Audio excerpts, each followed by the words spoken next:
That fresh morning. That fresh morning. Vous êtes sur les 104.5 Urban FM, la station urbaine. On est avec Jean-Paul. Jean-Paul, bonjour. Bonjour la fraîche. Tu as un très beau costume. Oh, merci. Alors, aujourd'hui, on retourne combien d'années en arrière? 224 ans.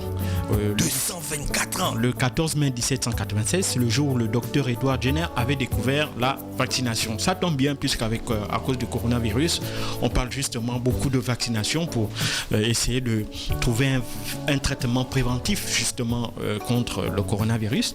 Eh bien, il faut savoir que au XVIIIe siècle, la variole, qui est une maladie aussi virale, exactement comme le Covid-19, alors semait véritablement la terreur en France, en Europe.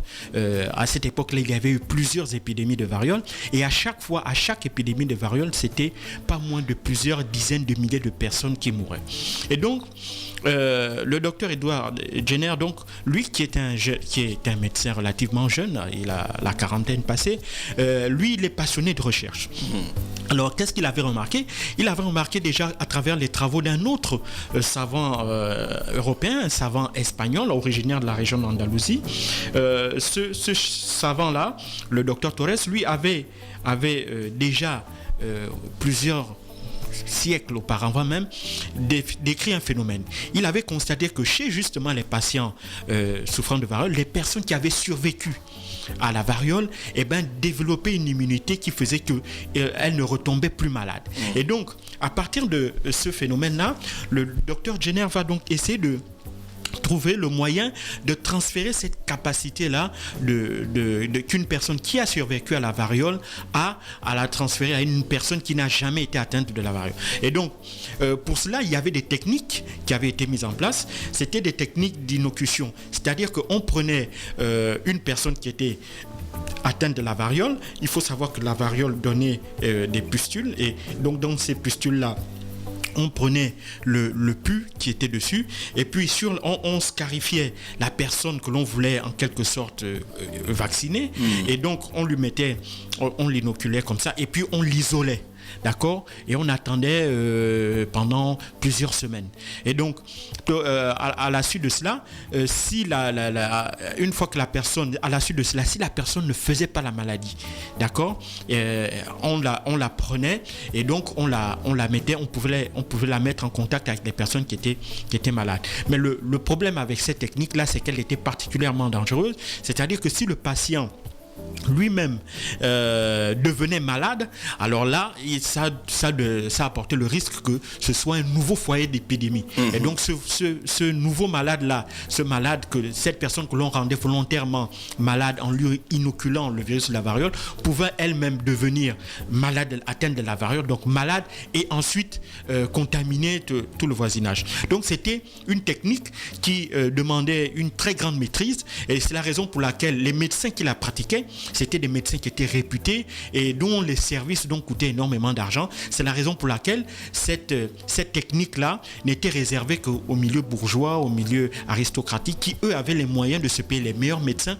qui pouvaient pratiquer cette forme de protection contre la variole-là. Mais donc la plupart des populations qui, elles, étaient démunies financièrement, n'avaient pas la capacité d'avoir ces services-là et donc étaient les premières victimes de la variole.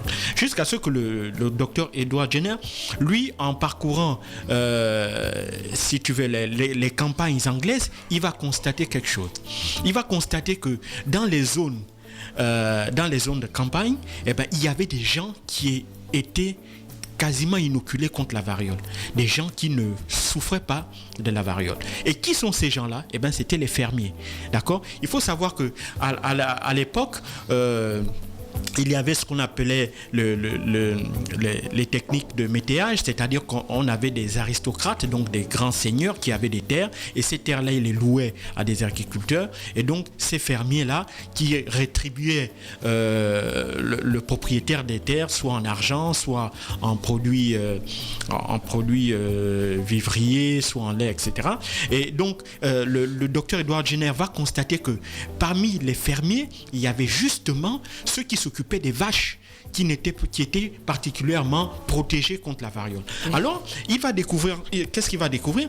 Il va découvrir que Parmi ceux qui trayaient les vaches, il y avait particulièrement ceux qui s'occupaient des vaches qui souffraient d'une maladie que l'on appelait la vaccine ou encore appelée la variole des vaches. C'est ces fermiers-là qui trayaient les vaches qui étaient atteintes de vaccine. Et bien, qu'est-ce qui se passe? C'est que les vaches qui avaient des puces, des tiques, ces tiques-là suçaient le sang des vaches qui étaient atteintes de la vaccine. Et ensuite, en trayant les vaches, eh ben, ils ne se rendaient pas compte, la tique venait ensuite piquer le fermier et lui transmettait en fait la vaccine de vache. Et donc, une fois que le fermier... la différence, c'est que la vaccine, elle était certes dangereuse pour la vache, mais elle était bénigne pour l'homme. Donc, la personne avait juste des boutons qui lui sortaient aux mains et c'était quelque chose que l'on soignait très bien. Mais au sortir de là, une fois qu'on avait traité cette maladie-là chez l'homme, donc les effets de la vaccine chez l'homme, eh ben, celui-ci était protégé, était totalement immunisé contre la variole. Pourquoi?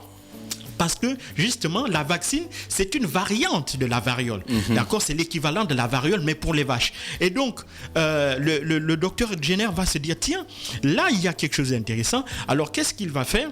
Eh bien, il va prendre un jeune garçon dans une ferme.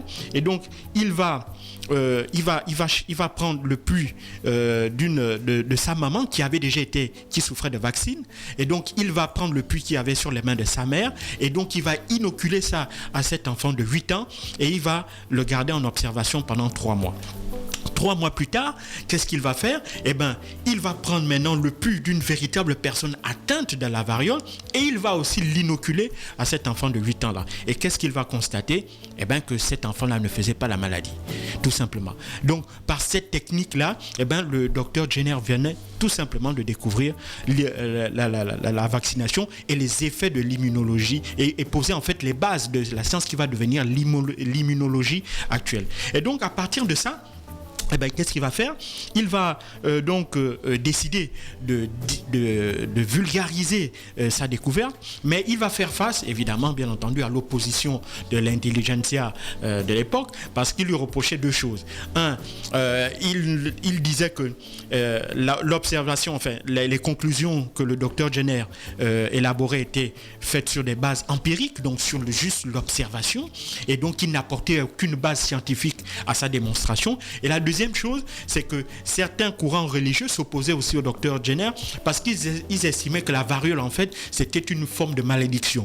Donc, une personne qui était atteinte de la variole était en quelque sorte foudroyée par Dieu. Il était condamné, il était puni par le Seigneur. Et donc, lui inoculer la maladie, enfin oui, la maladie pour l'empêcher ensuite de l'attraper, c'était comme si on voulait déjouer son destin en quelque sorte. Et donc les milieux religieux étaient totalement, ils vont donc faire une campagne d'opposition farouche à la technique du docteur Jenner. Mais étant donné les résultats qu'il va obtenir, eh ben, très vite, petit à petit, eh ben, sa technique va commencer à se vulgariser et cette technique-là va être appelée vaccination. Donc, c'est ainsi que grâce à cette découverte du docteur Jenner là, eh ben, on va poser les premières bases de la vaccination et ce sont ces techniques là qui vont ensuite être reprises des décennies plus tard, notamment par le professeur Pasteur qui va découvrir lui le vaccin contre la rage. Donc c'est en se basant sur le principe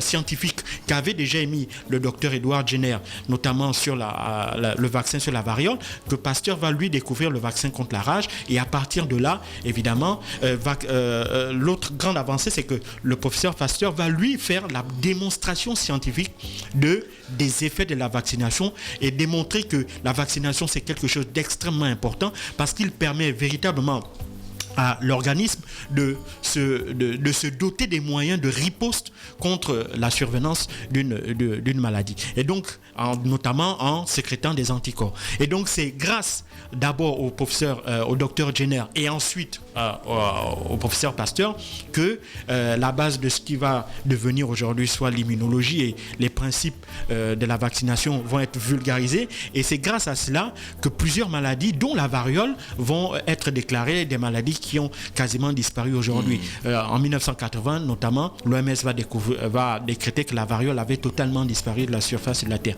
Mais on est arrivé à ce résultat-là grâce notamment aux travaux du docteur Edward Jenner. Merci Jean-Paul qui revenait donc sur l'histoire ce matin sur les 104.5 Urban FM, la station urbaine. Restez connectés, on se retrouve juste derrière. Stop Fresh Morning.